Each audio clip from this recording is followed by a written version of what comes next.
Analysis Telangana విద్యుత్ శాఖలో sweeper జీతం నెలకు అక్షరాల 2 లక్షలు, చీఫ్ ఇంజనీర్ శాలరీ ఏకంగా 7 లక్షలు. సిఎస్ రామకృష్ణారావు చెప్పిన ఈ లెక్కలపై రాష్ట్రంలో పెద్ద ఎత్తున చర్చ జరుగుతోంది. స్వీపర్ కు 2 లక్షలు ఉండడం, కొన్ని శాఖల్లో సీనియర్లకు 20,000 జీతాలే ఉండడం ఆశ్చర్యం కలిగిస్తోంది. మరోవైపు ప్రైవేట్ సెక్టార్లోనూ ఎక్కువ వేతనాలు ఉన్నా డ్యూటీల వారీగా తేడాలున్నాయి. ప్రైవేట్ సెక్టార్తో పోలిస్తే ప్రభుత్వ శాఖల్లో జీతాల విషయంలో హేతుబద్దత లేదనే టాక్ వినిపిస్తోంది. వేతనాల్లో వ్యత్యాసాలు, ప్రభుత్వ ప్రైవేట్ సెక్టార్లలో భిన్న తీరులు, ఏది మంచిది, ఎలా ఉండాలి, ఈ అంశాలపై ఇవాళ డిఎన్ఏలో మా ఎడిటర్ భరత్ తో డిస్కస్ చేద్దాం. భరత్, తెలంగాణ విద్యుత్ శాఖలో నిజంగా స్వీపర్ జీతం అంతుందా?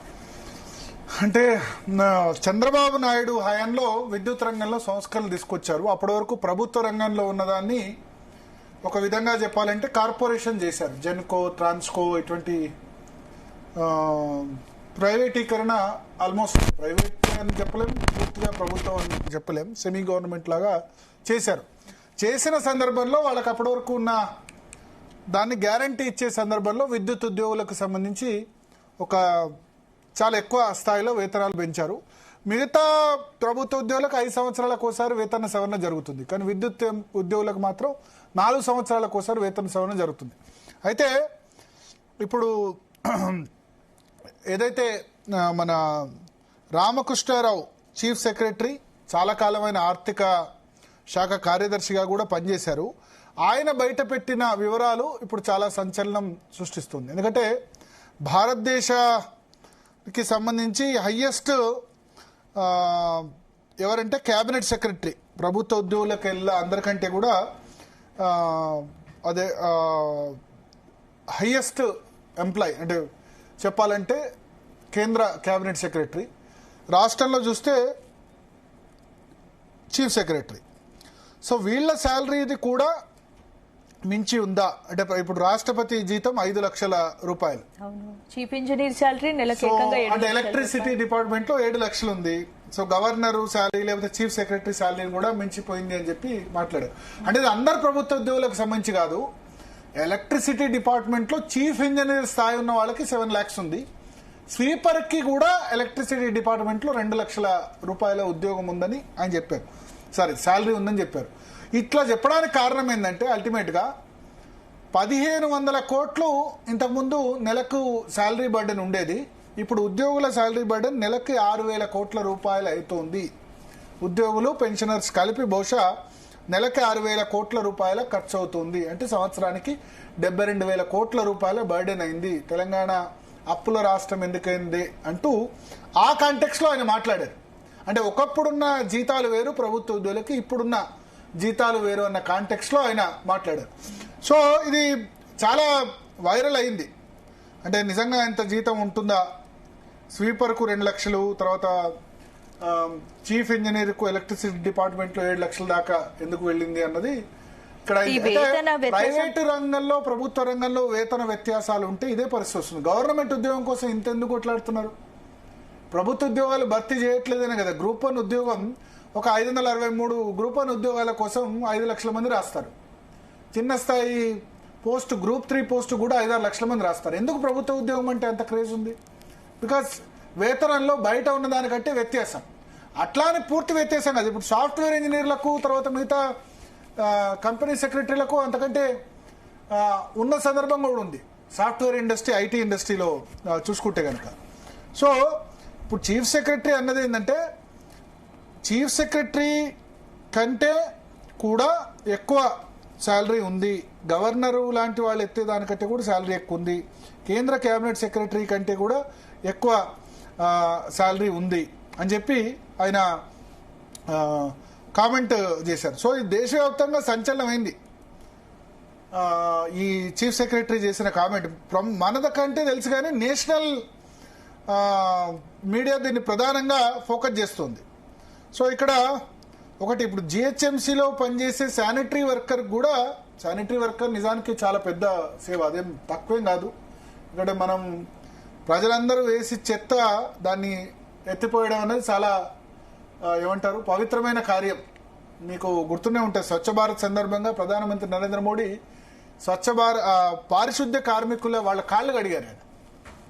సో అయితే జనరల్ గా యావరేజ్ శాలరీ ఎంత ఉంటుంది దాంతో పోలిస్తే 70,000 ఉంది జిహెచ్ఎంసీతో పోలిస్తే. జిహెచ్ఎంసీలో శానిటరీ వర్కర్ చేసే శాలరీ.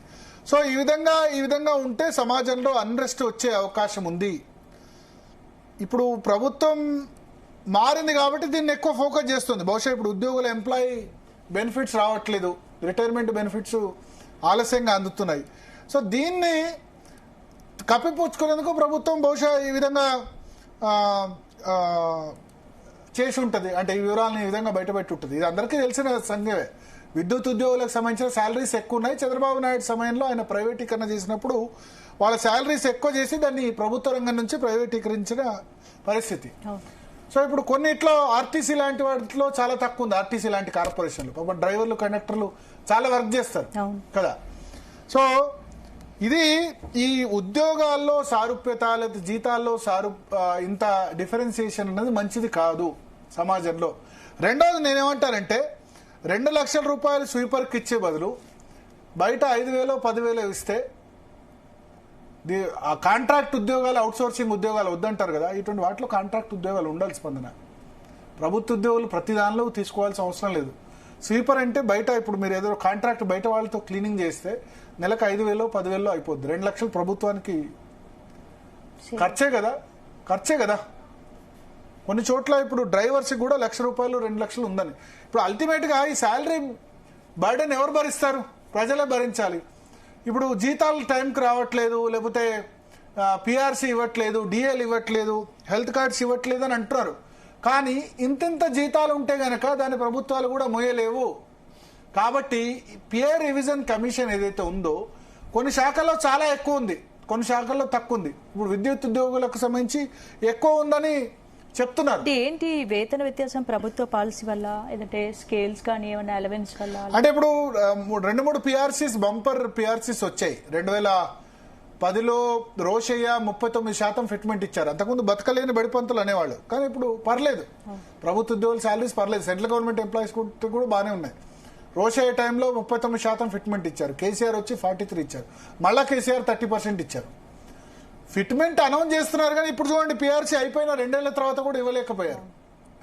సో బర్డెన్ అయిపోయింది. ఇప్పుడు రామకృష్ణారావు చెప్పింది అదే, 1,500 కోట్లు నెలకు బిల్లు ఉండేది, ఇప్పుడు కాస్త 6,000 కోట్ల రూపాయలు అయిపోయిన పరిస్థితి అని చెప్పారు. నెలకు 6,000 కోట్ల రూపాయలు పూర్తిగా దాని మీదే ఖర్చు అయిపోయిందని ఆయన చెప్తున్నారు.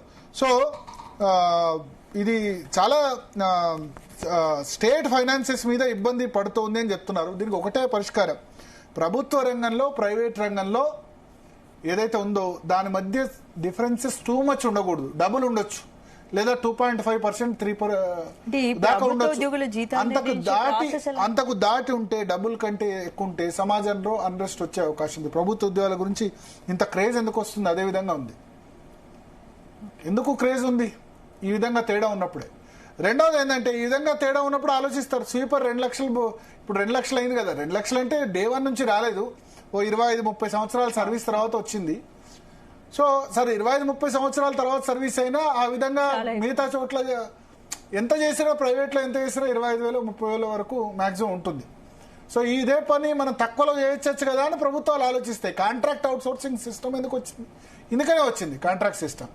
ప్రభుత్వ ఉద్యోగి అయితే ఎక్కువ ఇవ్వాలి, కాంట్రాక్ట్ ఉద్యోగి అయితే ఏనాడైనా పీకేయచ్చు అని చెప్పి. సో మరీ అసమానతలు ఒకటి. రెండోది, ప్రభుత్వాలు భరించలేని స్థితిలో జీతాలు ఉండడం కూడా కరెక్ట్ కాదు.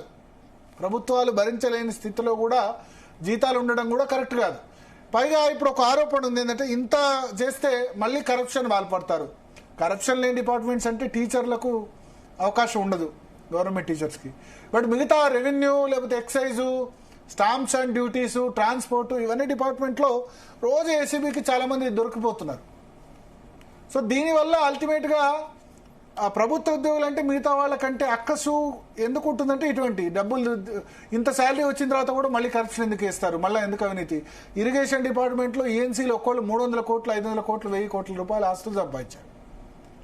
పొలిటీషియన్ ఆస్తులు సంపాదిస్తే ఎన్నికల్లో ఖర్చు పెడతాడు, మళ్ళా ప్రజలకే పంచి పెడతాడు. మొన్న మున్సిపల్ ఎన్నికల్లో, వార్డు ఎన్నికల్లో లేకపోతే ఖర్చు పెట్టాల్సి వస్తుంది.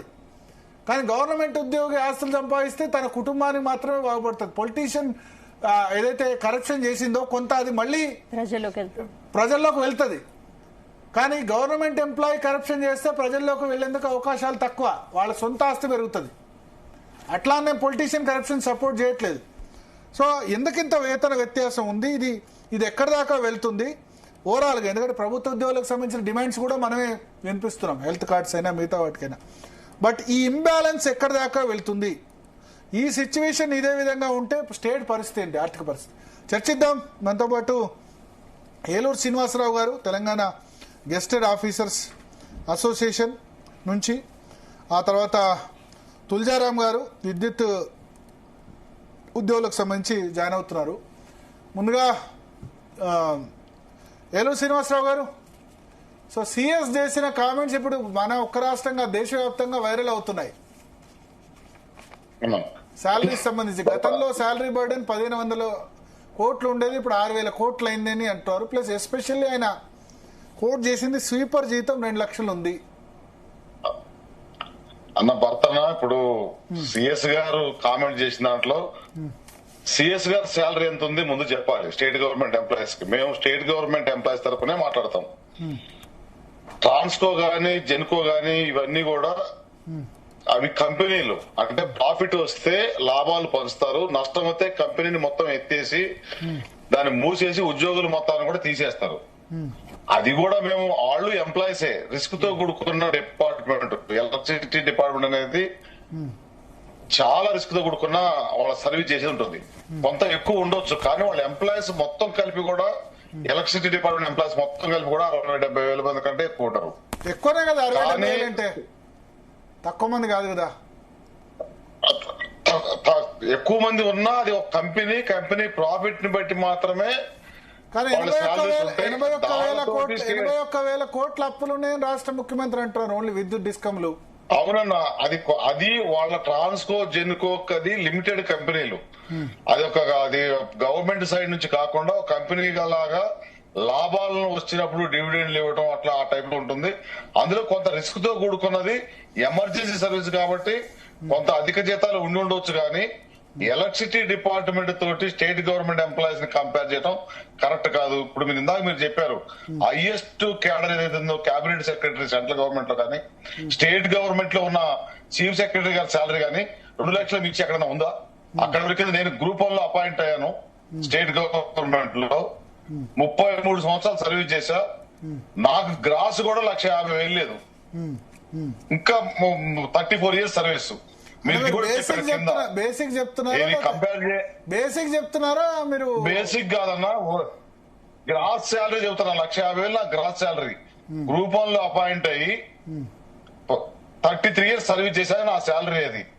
మీరు చాలా మంది పోలీస్ కానిస్టేబుల్ గానీ, కింద జూనియర్ అసిస్టెంట్లు గానీ, కింద 4th క్లాస్ ఎంప్లాయీస్ కి జాయిన్ అయినప్పుడు 30,000 మాత్రమే శాలరీ వస్తుంది. ఎవరు ఇయర్స్ దాటిన వాళ్ళకి మాత్రమే సర్వీస్, అంటే 33 ఇయర్స్ 40 ఇయర్స్ దగ్గరకు వచ్చిన వాళ్ళకి మాత్రమే ఆ స్కేల్ ఉంటుంది తప్ప అది ఒక్కళ్ళిద్దరికి మాత్రమే ఉంటుంది. తర్వాత మీరు జీతభత్యాలు వ్యత్యాసం చెబుతున్నారు. ఇదే మేము మా క్వాలిఫికేషన్, నాకు ఎంకామ్, ఎంబీఏ, ఎల్ఎల్బి, పీజీడీసీఏ ఇంకా క్వాలిఫికేషన్ ఉన్నాయి. 2 టైఫాయర్లు, 2 షార్ట్ హ్యాండ్లు ఉన్నాయి. క్వాలిఫికేషన్ చెప్పుకోవడం చాలా ఉన్నాయి. నా క్వాలిఫికేషన్ లో బయటికి పోతే నా పిల్లలు నాకంటే డబుల్ శాలరీ వస్తుంది. స్టేట్ గవర్నమెంట్ లో ఎక్కడ కూడా క్వాలిఫికేషన్ తగ్గట్టు కానీ పని తగ్గట్టుగా శాలరీస్ ఏం లేవు. 1,500 కోట్లు నెలకు 6,000 కోట్లు అయింది శాలరీ బిల్ అంటున్నారు. అన్నా అది కూడా మీకు చెప్తాను, 6,500 కోట్లు అనేది ఎంప్లాయీస్ కాదు, మా పెన్షనర్స్ కి, ఎంప్లాయీస్ వర్కింగ్ ఎంప్లాయీస్ కలిపి మొత్తం కలిపి కూడా 3,000 crores కూడా కావట్లేదు. మీరు డేటా తీసుకోండి. ఇందులో అవుట్ సోర్సింగ్, కాంట్రాక్టు, టెంపరీ, గౌరవ ప్రజాప్రతినిధులు, తర్వాత అడ్మినిస్ట్రేషన్ ఎక్స్పెండిచర్, వెహికల్ ఎక్స్పెండిచర్లు, కరెంటు బిల్లు మొత్తం స్టేట్ గవర్నమెంట్ లో అడ్మినిస్ట్రేషన్ కలిపితే 6,500 కోట్లు. ఓన్లీ ఎంప్లాయీస్ కి వచ్చినప్పుడు 3,000 crores కూడా లేదు. అది కూడా అడ్మినిస్ట్రేషన్ చిన్న రాష్ట్రాలు చేసి, మేము చేసింది కాదు, చిన్న రాష్ట్రాలు చేసి, చిన్న జిల్లాలై, చిన్న మండలాలై ప్రజల వద్దకి పరిపాలన పోయే విధంగా ఆ గేట్ ఎక్కడైతే డోర్ స్టెప్ వరకు సర్వీస్ పోవడం కోసం ఎంప్లాయీని పెంచడం వల్ల అయింది తప్ప శాలరీస్ కూడా ఎవరు 13% పెంచారు, 43 పెంచారు, 30% పెంచారు అనేది ఆ రోజు ఉన్న కన్జ్యూమర్ ప్రైస్ ఇండెక్స్ ఆధారంగా, డిఏల ఆధారంగా పెంచింది తప్ప ఎక్కడ కూడా అదనంగా ఎక్కడా లేదు. కొంత పర్వాలేదు. మిగతా భారతదేశం చూసుకుంటే మిగతా రాష్ట్రాలతో కంపేర్ చేసుకున్నప్పుడు మిగతా 15 రాష్ట్రాల కంటే మనది బాగుంది తప్ప హైయెస్ట్ జీతాలు ఇక్కడ ఎక్కడా లేవు. కాకపోతే ప్రచారం చేసినప్పుడు ఇంత మీరు అన్నారు ఏసీబీ కేసులని. ఏసీబీ కేసులు ఓన్లీ ఉద్యోగుల మీద ఎందుకు చేయాలి? మీడియా మిత్రుల మీద చేయరు, ఎక్కడ ప్రజాప్రతినిధుల మీద చేయరు, కాంట్రాక్టుల మీద చేయరు, ఎవరు లేరు. ఓన్లీ గవర్నమెంట్ ఒక్క మినిట్ ప్రభుత్వం మీడియా ప్రభుత్వం నుంచి జీతం తీసుకోవట్లేదు, అయినా రాస్తున్నారు కదా మీడియా తీసుకుంటే ఉద్యోగాలు తీసేస్తారు. అందరికీ ఉండాలి. నేను మీడియా అనేది వాడింది ఒక ప్రభుత్వం మీడియా కాదు, ఏలూరు గారు ఏంటంటే అందరికీ చెప్తున్నాం. ఎంప్లాయీస్ కి వచ్చే వాటిల్లో ఇన్కమ్ ఎర్నింగ్ డిపార్ట్మెంట్ 2, 3 ఒకవేళ మీడియా దాన్ని మేము ఖండిస్తున్నాం. మీడియాలో ప్రతిసారి గవర్నమెంట్ ఎంప్లాయీస్ ఏసీబీ కేసులు అక్రమంగా సంపాదిస్తున్నారు. ఇది కొద్దిగా పబ్లిసిటీ, దీని పబ్లిక్ ఇంట్రెస్ట్ ఉంటది. ఎవరు గవర్నమెంట్ ఉద్యోగుల మీద ప్రతి ఒక్కరికి జలస్ ఉంటది. ఏదో రొటీన్ వస్తుందని లక్షల కోట్లు సంపాదించే వాళ్ళు, వేల కోట్లు సంపాదించే వాళ్ళు, పర్ డే లక్షల ఇన్కమ్ ఉన్నవాళ్ళు వాళ్ళని ఎవరు పట్టించుకోరు. మీరు ఇందాక రాజకీయ నాయకులు సంపాదిస్తున్నారు పెడుతున్నారండి, అది సంపాదించింది పెట్టడానికి కాదు కదా. మా దాంట్లో ఒక 1 or 2% ఉన్న వాళ్ళని దాన్ని దయచేసి అందరికీ ఆపాదించవద్దు. మీడియాలో శాలరీస్ కూడా రావు, మినిమం డైలీ 100 రూపీస్ కూడా జీతం పడిన మీడియాలో చాలా మంది ఉన్నారు. కానీ అందులో కూడా కొంతమంది మా దాంట్లో ఉన్నట్టు చెడుపులు ఉన్నాయి, అవి పట్టించుకోరు. కాంట్రాక్టర్లు ఉన్నారు, బిజినెస్ పీపుల్ ఉన్నారు, బాధ్యత ట్యాక్స్ కడుతున్నాం, శాలరీ ట్యాక్స్ కడుతున్నాం. మాకు ఇప్పుడు మీరు చూస్తే భరత్ గారు, మీరు కూడా ఉద్యోగ కుటుంబం నుంచి వచ్చిన వాళ్ళే, ప్రతి ఆఫీస్ లో కూడా ఫేషియల్ రికగ్నిషన్ ఉంది, థంబ్ ఇంప్రెషన్ ఉంది, మార్నింగ్ నుంచి ఈవినింగ్ పోవాల్సి ఉంది. కొంత రెస్పాన్సిబిలిటీ ఇప్పుడు ప్రస్తుత గవర్నమెంట్ లో రెస్పాన్సిబిలిటీ సిటిజన్ చాలా వరకు అమలు అవుతుంది. కాకపోతే సిఎస్ గారు అన్నది కూడా మాకు ఇబ్బందికరమైంది. ఆ శాలరీస్ ఏదో ఒక డిపార్ట్మెంట్ ఉన్న 78 డిపార్ట్మెంట్ లో ఒక్క డిపార్ట్మెంట్ లో వాళ్ళని చూసి అందరికీ వస్తాయి అనుకుంటే అది కరెక్ట్ కాదు. మీరు కూడా అర్థం చేసుకోవాలి. ఎలక్ట్రిసిటీది కూడా ఎమర్జెన్సీ డిపార్ట్మెంట్ వాళ్ళది కూడా, వాళ్ళకి రిటైర్ అయ్యాక కొంతమందికే పెన్షన్స్ ఉంది, కొంతమంది పెన్షన్ కూడా రాదు అందులో కూడా కొంతమందికి. స్టేట్ గవర్నమెంట్ ఇప్పుడు మీకు తెలుసు సిపిఎస్, మాకంటే మీకే ఎక్కువ తెలుసు సిపిఎస్ ఎంప్లాయీస్ పరిస్థితి ఏంటనేది. ప్రభుత్వ ఉద్యోగానికి రావడానికి ఎవరు పెద్దగా ఇష్టపడట్లేదు. ఇష్టపడండి ఎందుకు ఇంత పోటీ? ఎందుకంటే ప్రభుత్వాలే మారుతున్నాయి. పోటీ ఉన్నది కానీ పోటీ అది ఉంటుందన్నా. ఎందుకంటే 15 లక్షల ఉద్యోగాలు లేవని చెప్పి ప్రభుత్వాలే మారుతున్నాయి కదా. ఎక్కువ సంఖ్యలో ఉన్నాము, కాకపోతే నిరుద్యోగులు ఎక్కువ మంది ఉన్నారు, అవకాశాలు బయట తక్కువ ఉన్నాయి. కాబట్టి ప్రభుత్వం ఉద్యోగం ఉంది. కానీ ఇప్పుడు గతంలో ఉన్నట్టుగా ప్రభుత్వ ఉద్యోగం వచ్చినప్పుడు ఎటువంటి బెనిఫిట్ కూడా రిటైర్ అయిపోయాక సిపిఎస్ దాంట్లో లేదు. తర్వాత వర్క్ కూడా గతంలో లాగా కాదు, రెస్పాన్సిబిలిటీ ఉన్నది. శాలరీస్ కూడా మీరు అనుకున్నట్టుగా ఒక జూనియర్ అసిస్టెంట్ ఇప్పుడు రోజు జాయిన్ అయితే మాక్సిమం వేసే ₹1,00,000 స్కేల్ రావాలంటే 30 ఏళ్ళు పనిచేయాలి. పూర్తిగా ఇల్లు వాకిలు వదిలిపెట్టి పొద్దుగా లేసి కంప్లీట్ గా బయటకు వచ్చి మీ ముందు మాట్లాడడానికి కూడా అవకాశం లేదు. ప్రతి ఒక్కరు కనపడ్డ ప్రతి ప్రజాప్రతినిధి నమస్తే పెట్టాలా, పై ఆఫీసర్ నమస్తే పెట్టాలా, భయపడుతూ ఉండాలి. ఎక్కడ కూడా భావ స్వేచ్ఛ ఉండదు, బయటికి రావడానికి లేదు, సరెండర్ అయి ఉండాలి. అట్లా కొన్ని సంవత్సరాలు ఉంటే ఎంతో కొంత వస్తుంది తప్ప. మీరు చూడండి, ఒక ఎంప్లాయీ, సింపుల్ ఎగ్జాంపుల్ చెప్తున్నాను నేను, ఒక ఎంప్లాయీకి 50,000 శాలరీ ఉంటే సంవత్సరానికి వచ్చేది 6 లక్షలు, ట్యాక్స్ పోయానికి ఉండేది 4 లక్షలు. 30 సంవత్సరాలు పనిచేస్తే 3,20,00,000 లక్షలు. ప్రభుత్వ ప్రైవేట్ రంగాల్లో సాలరీడ్ ఎంప్లాయీస్ ట్యాక్స్ కట్టేది, మిగతా ఎవరు కాదు. ఎవరు కట్టరు. ఆర్గనైజ్డ్ వాళ్ళే కట్టేది, మిగతా వాళ్ళు కట్టేది కాదు. మాకు వచ్చిన వాటిలో 2 నెలలు ట్యాక్స్ కడతాం. మా సీనియర్ ఆఫీసర్లు చాలా మంది 3 నెలలు కూడా కడతారు. ఇప్పుడు నేను అడుగుతున్నా ఏంటంటే, ఇప్పుడు ఎందుకు రాశారో మీడియాలో చూస్తున్నాం. ఇప్పుడు ఈక్వాలిటీ లేని పరిస్థితి వస్తే ఎట్లా సమాజంలో అన్రెస్ట్ వస్తుంది కదా. అది అన్రెస్ట్ అనేది అన్న మాకు సాధ్యం. మమ్మల్ని ఉద్యోగులు కాదు, రాష్ట్ర ప్రభుత్వ మీ ఉద్యోగులందరికీ పెద్ద మాట్లాడిన మాట ఇది. అందుకనే ఇది మన దానికంటే నేషనల్ మీడియాలో ఆశ్చర్యపోతారు. అంటే మీరు ఏ నేషనల్ మీడియా చూసుకోండి, రామకృష్ణారావు గారు మాట్లాడిన సిచ్యువేషన్ ఏంటో, ఏ డిపార్ట్మెంట్ గురించి, ఏ పరిస్థితి గురించి మాట్లాడారో, వారు నిజంగానే ఇది మాట్లాడితే చాలా తప్పు. ప్రభుత్వ ఉద్యోగులందరికీ అదే ఉందనే భావన వస్తే తప్పు. కాకపోతే నేషనల్ మీడియాలో కూడా ఆ భావనే కనపడుతుంది. అది ఒక చిన్న డిపార్ట్మెంట్ లో కొద్ది మందికి ఉన్నది. పెన్షన్ కావచ్చు, ఏదైనా ఒక అది ఎలక్ట్రిసిటీ ట్రాన్స్కోనో జెన్కోనో అక్కడ ఉన్నాయి తప్ప మిగతా ఎక్కడ కూడా స్టేట్ గవర్నమెంట్ ఎంప్లాయీస్ కి ఆ పరిస్థితి లేదు. ఇప్పుడు ఇంకొకటి కూడా ఎవరు కూడా ఎవరు కూడా మాకు జీతం ఎక్కువ ఉందని ఏ డిపార్ట్మెంట్ చెప్పారు. మేము కరెక్ట్ గానే పనిచేస్తున్నాం, మాకు ఈవెన్ మేమైనా అంతే, మాకు జీతం తక్కువ ఉందనే చెప్తారు. మా కంప్లైంట్ మీరు అన్నారు కదా ఇంతకు ముందు జర్నలిస్ట్ మీద కూడా ఏసీబీ అని పెట్టాలి. ప్రభుత్వం జీతం ఇస్తే ప్రభుత్వం బ్లాక్ మెయిల్ చేసి ఇబ్బంది పెట్టే జర్నలిస్ట్ కూడా ఉన్నారు. ఈ జర్నలిస్ట్ బ్లాక్ మెయిల్ చేసిన వాళ్ళు వినండి వెబ్ ఛానల్ వాళ్ళు బ్లాక్ మెయిల్ చేసిన వినండి బ్లాక్ మెయిల్ చేసిన వాళ్ళని అసలు ఊరుకోవద్దు, ఎక్కడిదక్కడ కేసులు పెట్టాలి, అది చేయాలి.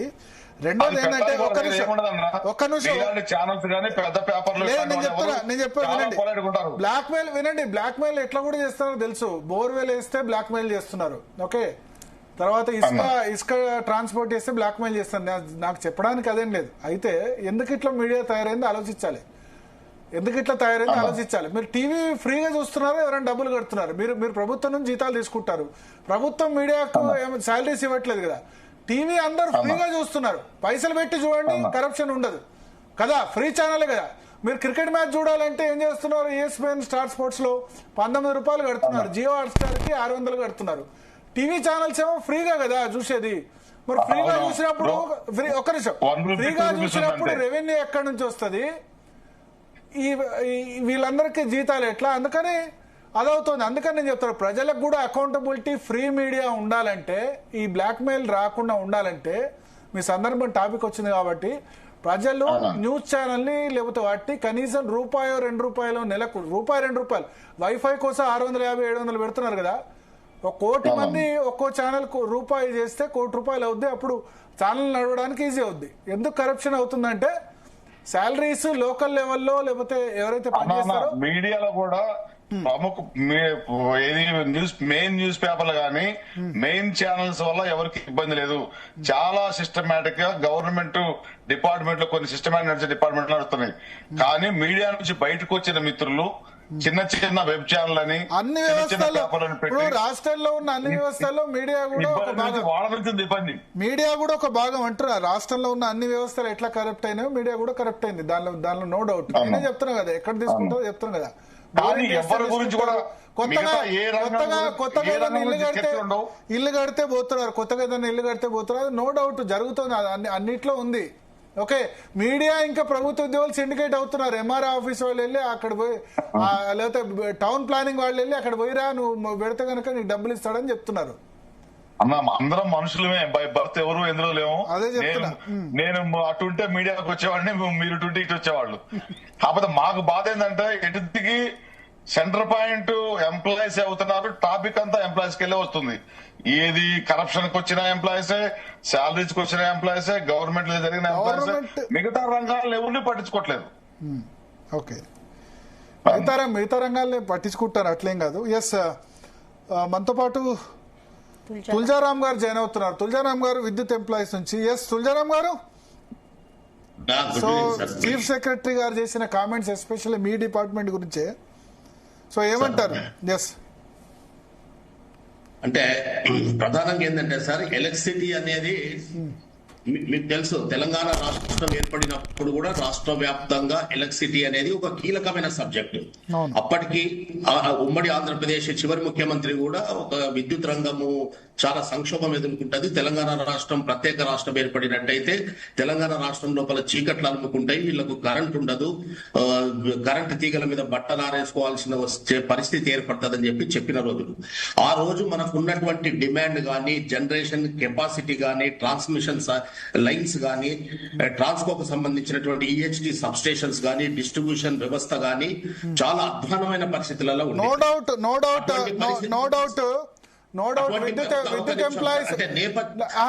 విద్యుత్ ఎంప్లాయీస్ చాలా వినండి, నేనే నేపథ్యం చెప్పాను. చంద్రబాబు నాయుడు సమయంలో ఆయన ప్రైవేటీకరించినప్పుడు ఆ విధంగా బెనిఫిట్ చేశారు.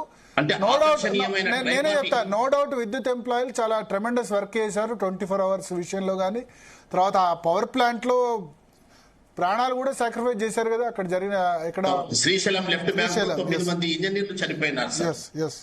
ఈ రోజు కూడా దేశవ్యాప్తంగా, లేకపోతే మీరు ఏ డిపార్ట్మెంట్ అయినా తీసుకోండి, అన్ని డిపార్ట్మెంట్ లోపల కూడా కంపేర్ చేసినప్పుడు అతి ఎక్కువ అసహజ మరణాలు జరిగేది విద్యుత్ సంస్థ లోపలనే. నిరంతరం మృత్యుతోని పోరాడుతుండాలి. కరెంట్ అనేది కంటికి కనిపించిన ఒక సంక్లిష్టమైన వస్తువు. మా వాళ్ళు పోలెక్కి పనిచేస్తారు, అట్లా కరెంట్ ఉందా లేదా తెలియదు. మీరు నమ్ముతారు లేదో, ఈ సంవత్సరం ఈ మొదటి 6 నెలల కాలంలోనే 33 ఎలక్ట్రికల్ యాక్సిడెంట్స్ అయినాయి. 8 మంది తమ ప్రాణాలు కోల్పోయింది. 15 మంది. పోలెక్కి పనిచేసే లైన్ మెన్స్ కు అంత శాలరీ లేదంటారు, తక్కువ ఉందంటారు లైన్ మెన్స్. లేదు సార్, అంటే ఇక్కడ జరిగింది ఏంటంటే సార్, ఆర్టిజన్స్ లైన్ మెన్స్ వాళ్ళకి చాలా తక్కువ ఉంది కదా. లేదు సార్, ఆర్టిజాన్స్ ఉన్నారు మా దగ్గర. తెలంగాణ రాష్ట్రం ఏర్పడిన తర్వాత ఆర్టిజాన్స్ అవుట్ సోర్సింగ్ లో పనిచేసే వాళ్ళు. ఆర్టిజాన్స్ అవుట్ సోర్సింగ్ లో పనిచేస్తున్నటువంటి సుమారు 19,400 మంది ఆర్టిజాన్స్ ను పర్మనెంట్ చేయడం జరిగింది అనమాట. వాళ్లకు కంపేరిటివ్లీ ఓఎండ్ఎం స్టాఫ్ కానీ ఇంజనీర్స్ తోని కంపేర్ చేసినప్పుడు వాళ్ళకు కొద్దిగా శాలరీస్ తక్కువ ఉంటాయి. మిగతా వారితో కంపేర్ చేసినప్పుడు రావాల్సినటువంటి బెనిఫిట్స్ రావడం లేదు. అవి మాకు కల్పించాలనేది వాళ్ళ ప్రధానమైన డిమాండ్. అది ఒక రకంగా న్యాయమైన డిమాండ్ కూడా.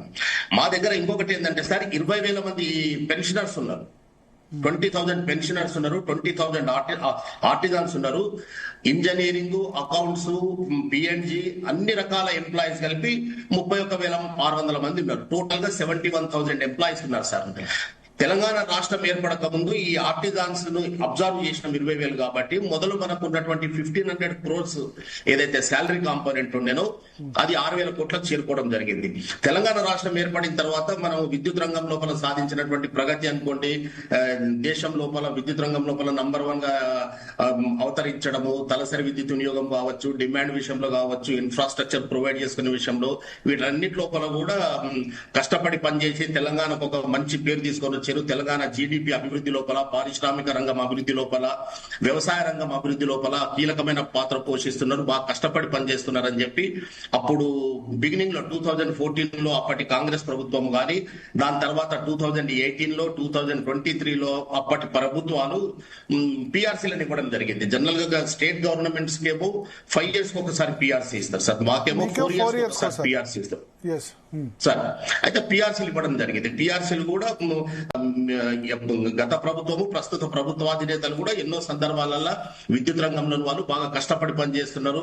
అందరూ వర్షాలు పడి గాలి దుమారం పెడితే ఇళ్లలో ఉంటారు. మా వాళ్ళు మీకు తెలుసు 24 గంటలు లైన్లలో పనిచేయాల్సి వస్తుంది. స్తంభాలకి కరెంట్ లేకున్నా కూడా చీకట్లలో వర్షంలో తడుచుకుంటా చెరువులలో ఈదుకుంటా పోయి కరెంట్ రిస్టోరేషన్ చేయడము, ట్రాన్స్ఫార్మర్స్ రిపేర్ చేయడము, ట్రాన్స్ఫార్మర్స్ ని రీప్లేస్ చేయడము, తెగిపోయిన లైన్లను సరిచేసే క్రమం లోపల వందలాది మంది ప్రాణాలు కోల్పోవడం, ఇవన్నీ కూడా రెగ్యులర్ గా జరుగుతున్నాయి. మిగతా డిపార్ట్మెంట్ వాళ్ళకేమో ఆఫీస్ అవర్స్ ఉంటాయి, 10 to 5 అని, లేకపోతే 8 hours డ్యూటీ ఆ రకంగా ఉంటది. ఎలక్ట్రిసిటీ డిపార్ట్మెంట్ లో round the clock 24 hours work చేయాల్సి ఉంటది అనమాట. కొన్ని యాన్సిలరీస్ డిపార్ట్మెంట్స్ ఉంటాయి, ఇప్పుడు అకౌంట్స్ వింగ్ లేకపోతే ఆఫీస్ పోస్టులలో పనిచేసే కొంతమంది మినహాయిస్తే ఎలక్ట్రికల్ ఇంజనీర్స్ కావచ్చు, లేకపోతే ఫీల్డ్ లో పనిచేసే వాళ్ళు, మళ్ళీ ఓఎండ్ఎం స్టాఫ్, ఆర్టిజాన్స్, వీళ్ళందరూ కూడా 24 గంటలు పండుగల రోజు కూడా షిఫ్ట్లు వేసుకొని మేము డ్యూటీ చేయాల్సి వస్తుంది. దసరా పండుగ కావచ్చు, రంజాన్ కావచ్చు, క్రిస్మస్ కావచ్చు, ప్రతి పండుగలు కూడా ఉండాలి. మేము కరెంటు పోతే అందరికంటే ఎక్కువ తిట్లు తినేది కూడా కరెంట్ డిపార్ట్మెంట్ వాళ్ళే. ఒక్కసారి ఈ రోజు నెట్వర్క్ మొబైల్ ఫోన్స్ వచ్చిన తర్వాత, ఈ నెట్వర్క్ బాగా ఇంప్రూవ్ అయిన తర్వాత 5 నిమిషాలు కరెంటు పోతే కూడా భరించలేని పరిస్థితికి వెళ్ళిపోయినాం సార్ మనము. అంటే కరెంటు పోతే ఉండలేని అట్మాస్ఫియరిక్ కండిషన్స్ కూడా తయారైపోయినాయి మన రాష్ట్రం లోపల కావచ్చు, అంతటా కూడా. అందుచేత ఏమైందంటే మేము చేస్తున్నటువంటి కష్టాన్ని గుర్తించి మాకు ఈ రకంగా శాలరీస్ ఇవ్వడం వల్ల మిగతా వాళ్ళు కంపేర్ చేసుకున్నప్పుడు వీళ్ళకి శాలరీస్ ఎక్కువ ఉన్నాయి అని అనిపించడం జరుగుతుంది. కానీ ఆ ఎక్స్పీరియన్స్ ఒక 30-40 years సర్వీస్ పుటప్ చేసిన తర్వాత ఎండ్ ఆఫ్ ద సర్వీస్ లోపల ఉన్నటువంటి శాలరీ న్యాచురల్ గా చాలా హై శాలరీ ఉంటది. బిగినింగ్ లోపల మా దగ్గర కూడా అసిస్టెంట్ ఇంజనీర్ క్యాడర్ లో రిక్రూట్ అవుతున్న వాళ్ళకు ఇప్పుడు స్వీపర్స్ రిక్రూట్ చేసుకుంటారా? స్వీపర్స్ కానీ లేకపోతే ఆఫీస్ అసిస్టెంట్ కానీ? లేదు సార్, స్వీపర్స్ రిక్రూట్మెంట్ అనేది లేదు. ఇంతకుముందు గతంలో కూడా అవుట్ సోర్సింగ్ లో ఉండేది.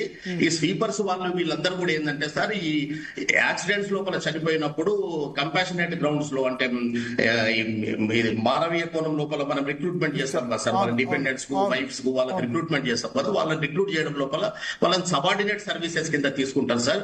అట్లా స్వీపర్స్ నాకు తెలిసి మా విద్యుత్ సంస్థ లోపల ఒక 1% కూడా ఉంటారు సార్, లెస్ దెన్ 1% ఉంటారు సార్. స్వీపర్స్ అన్న వ్యవస్థ ఎక్కడ కూడా లేదు. హౌస్ కీపింగ్ అటువంటి జనరల్ గా కంపాషనేట్ లో మినిమం ఇచ్చే జూనియర్ అసిస్టెంట్ ఇస్తారు కదా, జూనియర్ అసిస్టెంట్ కంటే junior assistant sir, clerical side junior assistant, diploma holders కేమో సబ్ ఇంజనీర్ రిక్రూట్మెంట్ చేస్తారు. గ్రాడ్యుయేట్ ఇంజనీర్స్ ఉంటేనేమో అసిస్టెంట్ ఇంజనీర్ క్యాడర్ లో రిక్రూట్ చేస్తాం సార్. Okay okay. సో ఇప్పుడు ఈ చెప్పింది 1% మెంబర్స్కే ఉంది, కానీ చీఫ్ ఇంజనీర్ 7 lakhs ఉందని చెప్పారు సిఎస్. గవర్నరు, చీఫ్ సెక్రటరీ వాళ్ళందరికంటే కూడా ఎక్కువ ఉందని చెప్పారు. మేబీ సార్, అంటే చీఫ్ ఇంజనీర్ అంటే వాళ్ళు కూడా almost all retirement, about to retirement stage లోనే ఉంటారు సార్. వాళ్ళు కూడా చీఫ్ ఇంజనీర్స్ కూడా అంత శాలరీ కొంతమందికి మాత్రమే ఉండే అవకాశం ఉంటుంది సార్, అతి తక్కువ మంది. అంటే ఇప్పుడు ఏంటంటే మన దేశంలో రాష్ట్రపతి జీతం 5 లక్షలు హైయెస్ట్. సార్ యాక్చువల్గా ఏంటంటే సార్, ఎలక్ట్రిసిటీ డిపార్ట్మెంట్ లోపల మా జీతాలను పీజీసీఐఎల్ లేకపోతే ఎన్టీపీసీ తోని కంపేర్ చేయాల్సిన అవసరం ఉంటుంది సార్. ఎందుకంటే స్టేట్ గవర్నమెంట్ లో ఉన్నటువంటి మిగతా ప్రభుత్వ వాటిలో ఎట్లా ఉంది ఎన్టీపీసీలో ఎట్లా ఉంది? పీజీసీఎల్ ఎన్టీపీసీ లో బాగా మంచి శాలరీస్ ఉంటాయి సార్. మోర్ ఓవర్ వాళ్ళకి అలవెన్సెస్ ఎక్కువ ఉంటాయి సార్. మా దగ్గరనేమో అలవెన్సెస్ తక్కువ ఉంటాయి, అక్కడ అలవెన్సెస్ ఎక్కువ ఉంటాయి సార్. శాలరీ ఎక్కువ ఉన్నప్పుడు ఇంతకు ముందు మిత్రులు చెప్పినట్టు at least 3 to 4 months salary income tax కిందనే వెళ్ళిపోతున్నారు sir. Okay okay. 33% tax lab లోకి వస్తున్నారు. అవును సార్. శాలరీడ్ పర్సన్స్ లో ఇదే అంటే 1 year శాలరీలో 3 months అక్కడికే వెళ్తుంది. కుడి చేత్తో తీసుకోవడం, ఎడమ చేత్తో ఇవ్వాల్సి వస్తుంది సార్. మరి అంటే ట్యాక్స్ ఎక్కువ కట్టట్లేదు కదా, ట్యాక్స్ కట్టేది శాలరీడ్ వాళ్ళు, నెల జీతం వచ్చేవాళ్ళు. మిగతా వాళ్ళు బిజినెస్ మ్యాన్లు లేకపోతే మిగతా వాళ్ళు ఎవరు ట్యాక్స్ కట్టరు, అంతే కదా. ఓన్లీ శాలరీడ్ పర్సన్స్, బిజినెస్ చేసే వాళ్ళు కూడా ఎవరు ట్యాక్స్ కట్టరు.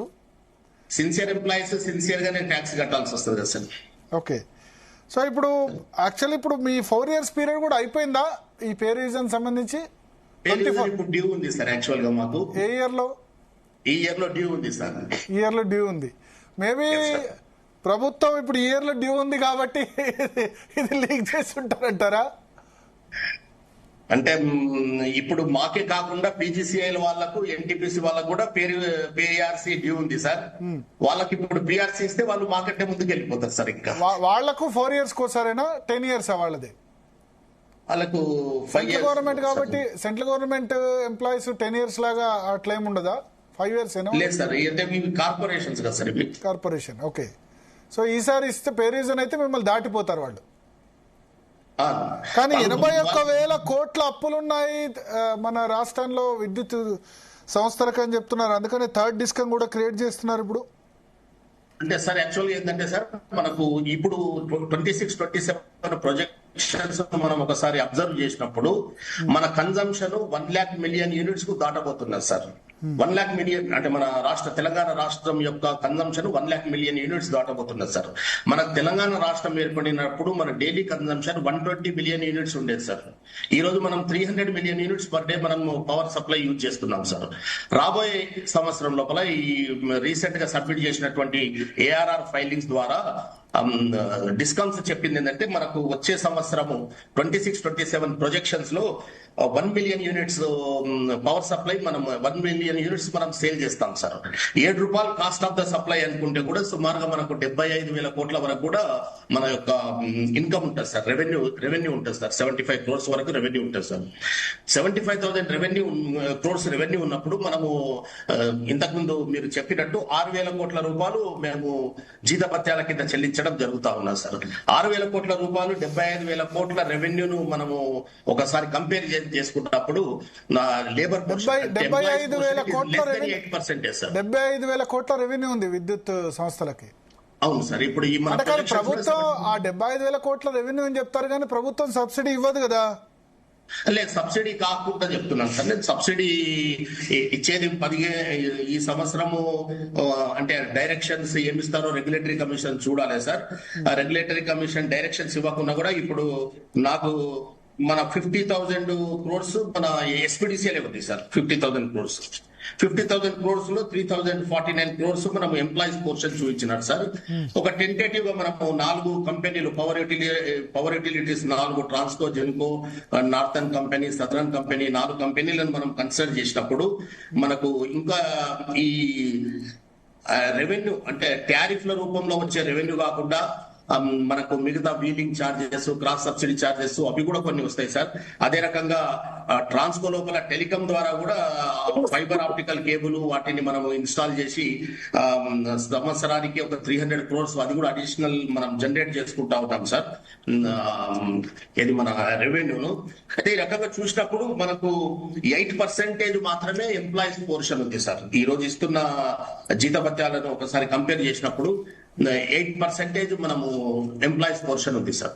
ఓకే ఓకే, టోటల్ 8% మాత్రమే. అంటే మీకు ఇప్పుడు 75లో అంటే వేరే ఇండస్ట్రీస్ కంపెనీ, ప్రైవేట్ కంపెనీస్ వాటితో కంపేర్ చేసినప్పుడు మరి ఇన్ని అప్పులైన సిచ్యువేషన్ ఎందుకు? ఆల్రెడీ ఉదయ్ స్కీమ్ ఒకసారి అవైల్ చేసుకున్న తర్వాత కూడా ఎందుకు అప్పుల్లో డిస్ట్రిబ్యూటరీ కంపెనీస్ అయిపోయినాయి?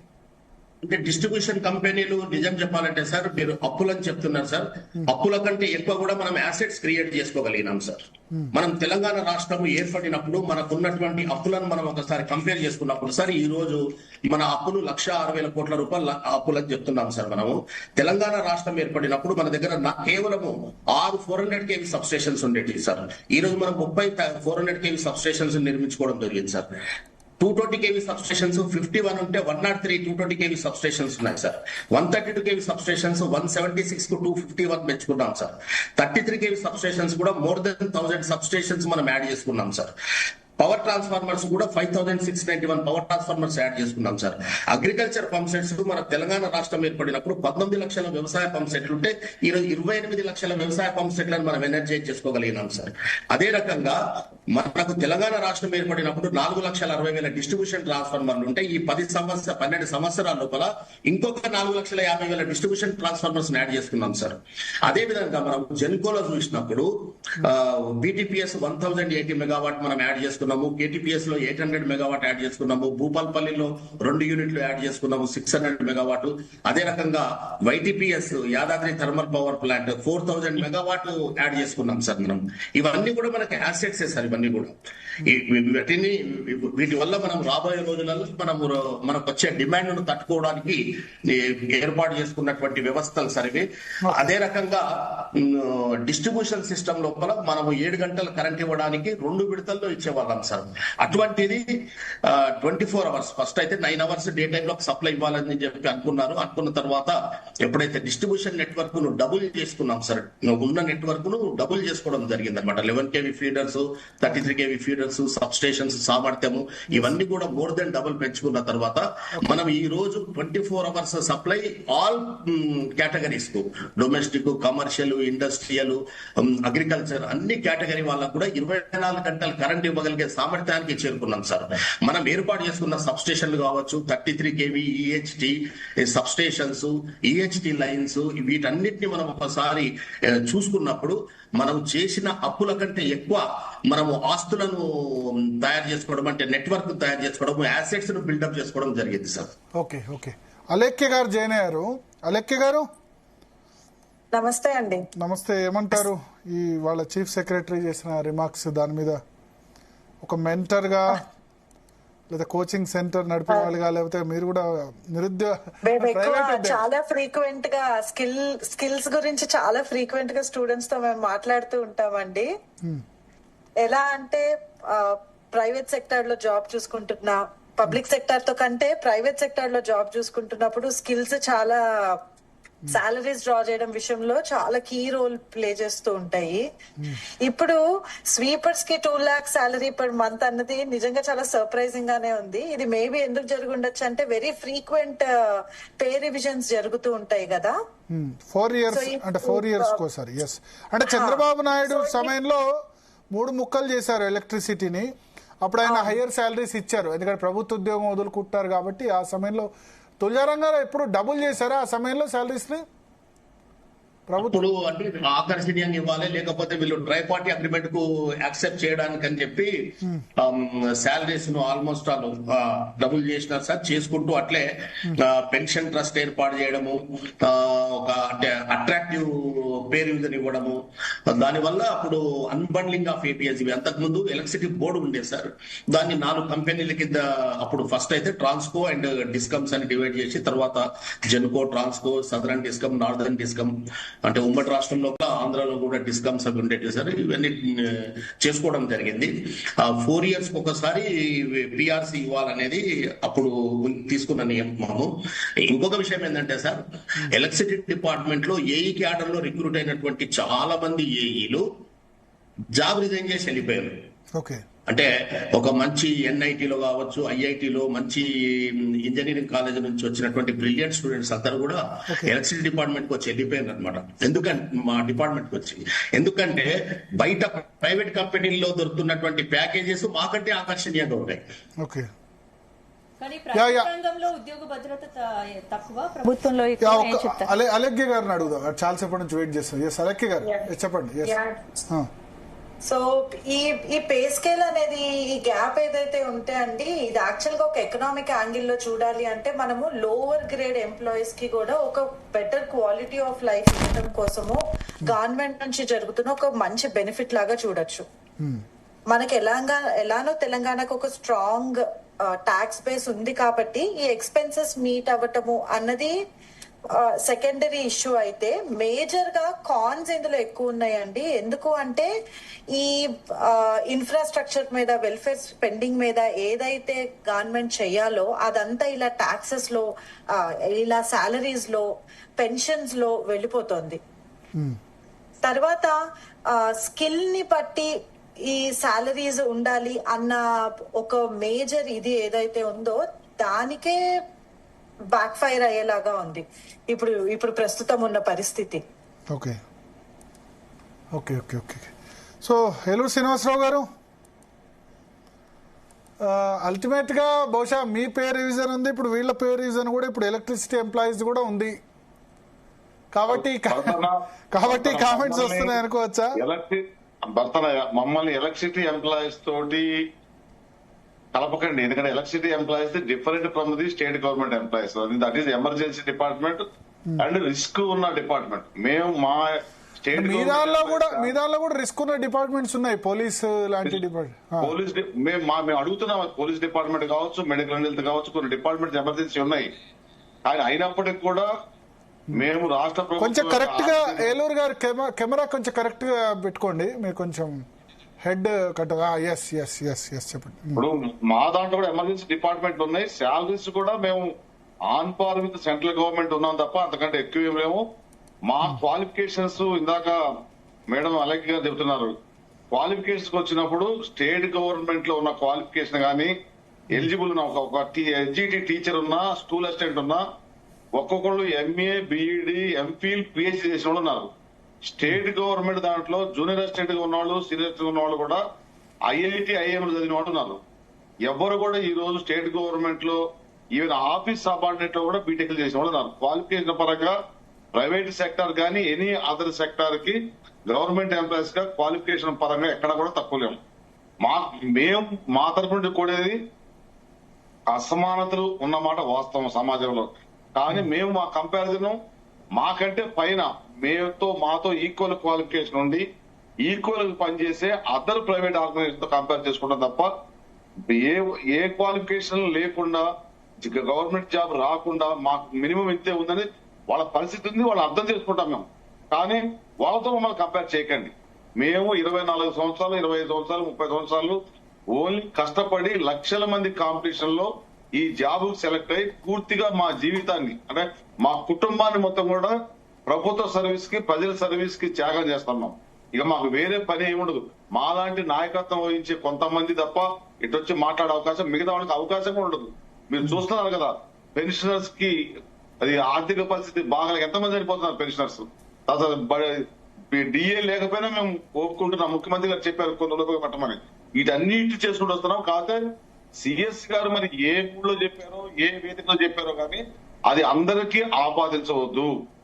స్టేట్ గవర్నమెంట్ లో ఉద్యోగులుగా మేము మిగతా అదర్ వాళ్ళకంటే కూడా పని ఎక్కువే చేస్తున్నాము. పని గంటలు కూడా మీరు చూడండి, టోటల్ భారతదేశంలోనే 8.5 గంటల పైన పనిచేసే గవర్నమెంట్ ఎంప్లాయీస్ ఓన్లీ తెలంగాణ రాష్ట్రంలోనే ఉన్నాం. దానికి అన్నిటికి కూడా మేము ప్రభుత్వానికి సహకరిస్తూ అవసరమైతే ఒక గంట అదనంగా పనిచేయడానికి సిద్ధంగా ఉన్నాం. కొన్ని డిపార్ట్మెంట్ ఇందాక కొన్ని ఎమర్జెన్సీ డిపార్ట్మెంట్, రెవెన్యూ కావచ్చు, పంచాయరాజ్ కావచ్చు, మున్సిపల్ అడ్మినిస్ట్రేషన్ కావచ్చు, మెడికల్ హెల్త్ కావచ్చు, ఇరిగేషన్ కావచ్చు, అన్నిటికంటే ఇంపార్టెంట్ అయిన మా యూనిఫామ్ సర్వీస్ సోదరులు, పోలీసు, ఎక్సైజ్, ఫైర్, చాలా డిపార్ట్మెంట్, రెవెన్యూ డిపార్ట్మెంట్లు ఉన్నాయి. వాళ్ళకి టైం లిమిట్స్ కూడా ఉండదు, అయినా పనిచేస్తున్నాం. కొంత ట్రాన్స్మిషన్ లాస్ లాగానే, ప్రతి దాంట్లో ఉన్న లాస్ లాగానే మా దాంట్లో కూడా 5%, 2% కొన్ని జరిగి ఉండొచ్చు. కానీ దీన్ని అందరికీ ఆపాదించవద్దు. ప్రతి దానికి గవర్నమెంట్ ఉద్యోగులు తప్ప ఒక విలేజ్ కి పోయినా, వార్డుకి పోయినా, సిటీకి వచ్చినా అందరికి కనిపించేది గవర్నమెంట్ ఎంప్లాయీ. మార్నింగ్ 9 గంటలకు ఏది ఉన్నా లేకపోయినా పొద్దుగా లేచి స్నానం చేసి బ్రష్ చేసుకుని ఆఫీస్కి బయలుదేరాలి. బండో బస్సో ఎక్కాలి, లేదా కారో ఎక్కాలి, కనిపిస్తుంటాడు. వీడు తెల్లగా పుల్లగా ఉన్న అసూయ ఉంటుంది తప్ప ప్రభుత్వ ఉద్యోగి జీవితకాలం ఒక 40 సంవత్సరాలు పనిచేస్తే కూడా వాళ్ళకి ఇన్కమ్ ట్యాక్స్ పోను మాక్సిమం 1 crore నుంచి 2 crore ఇన్కమ్ ఉంటుంది మొత్తం టోటల్ సర్వీస్ లో, ఒక లైఫ్ మొత్తం త్యాగం చేస్తే. అది ఏ ఐటీ కంపెనీలోనో, నాదే ఎగ్జాంపుల్ తీసుకోండి, నాకు అన్ని క్వాలిఫికేషన్లు ఉన్నాయి, నాకు శాలరీ ఎంత వస్తుంది నాది తీసుకోండి, మీకు ప్లేసిబుల్ చూపిస్తాను. ఒక గ్రూప్ 1 క్యాడర్ లో జాయిన్ అయ్యి 2 పీజీలు ఉండి, లా ఉండి కాలేదా మీరు కన్ఫర్డ్ ఐఏఎస్ అవకాశం రాలేదా గ్రూప్ 1 జాయిన్ అయ్యేందుకు? మేము అసోసియేషన్ లో ఉన్నామన్నా, మాకు అసోసియేషన్ లో ఉన్నప్పుడు గత ప్రభుత్వాలు మమ్మల్ని పెట్టిన ఇబ్బందులకి ఈ ప్రభుత్వం వచ్చాక మాకు ఉద్యోగం ఉన్నది, అక్కడికే సంతోషపడుతున్నాం. ఇక కనపడితే ఎక్కడికి వస్తామన్నా, మేము పడ్డ బాధలు మీకు తెలిసేయండి. కాబట్టి మేము వాటిని ఎక్కడ ప్రస్తావించం కూడా. ఉద్యోగుల హక్కులు, సంక్షేమం, రాయితీల విషయంలో మేము ఇంత చేస్తున్న మా ప్రాథమిక సభ్యులు చాలా సంతృప్తి ఉంది. ఇప్పుడు హెల్త్ కార్డ్స్ ఉన్నాయి, ఎప్పుడో ఇస్తా అన్నారు, ప్రభుత్వం కొంచెం ఇబ్బందుల్లో ఉంది. డిఎల్ పెండింగ్ ఉన్నాయి, 5 డిఎల్ పెండింగ్ ఉన్నాయి, పిఆర్సీ పెండింగ్ ఉంది. మా పెన్షనర్స్ కి రిటైర్ అయిపోయి మీరు ఇందాక అంటున్నారు 2 లక్షలు, 3 లక్షలు, 7 లక్షలు అని. ఒక ఎంప్లాయీ, ఆర్డినరీ ఎంప్లాయీ సుమారుగా జీవితకాలం 40 సంవత్సరాలు పనిచేశాక భార్య కోసం, పిల్లల కోసం, ఫ్యామిలీ కోసం కూడబెట్టుకుని దాచుకున్న డబ్బులు 30 లక్షలు, 40 లక్షలు, 50 లక్షల కోసం వడ్డీకి తెచ్చి 2 రూపాయలకి ప్రామిసరీ నోట్ రాసి సరిపోతున్నారు. ఎంత ఇబ్బంది ఉంటే ఉండాలి అది. బిడ్డ పెళ్లికో, తల్లిదండ్రి ఆరోగ్యానికో, ఇల్లు కట్టిన కిస్తీకో, బ్యాంకు లోనుకో, గిరిగిరి తెచ్చిన వాడికి ఇన్స్టాల్మెంట్ కట్టానికో తెచ్చుకున్న డబ్బులు. అంటే ఒక ఎంప్లాయీ ఆ స్టేజ్ ఎవరికి ఉంటది? మీరు అన్నట్టుగా అందరికీ పైసలు వచ్చి, లంచాలు వచ్చి, కోట్లు కూడబెట్టి దాచిపెట్టి తీసుకొని ప్రభుత్వానికి పోకుండా అసలు వచ్చిన దాంట్లో పెద్ద ఆఫీసర్ అయితే 3 months శాలరీ కట్ అవుతుంది.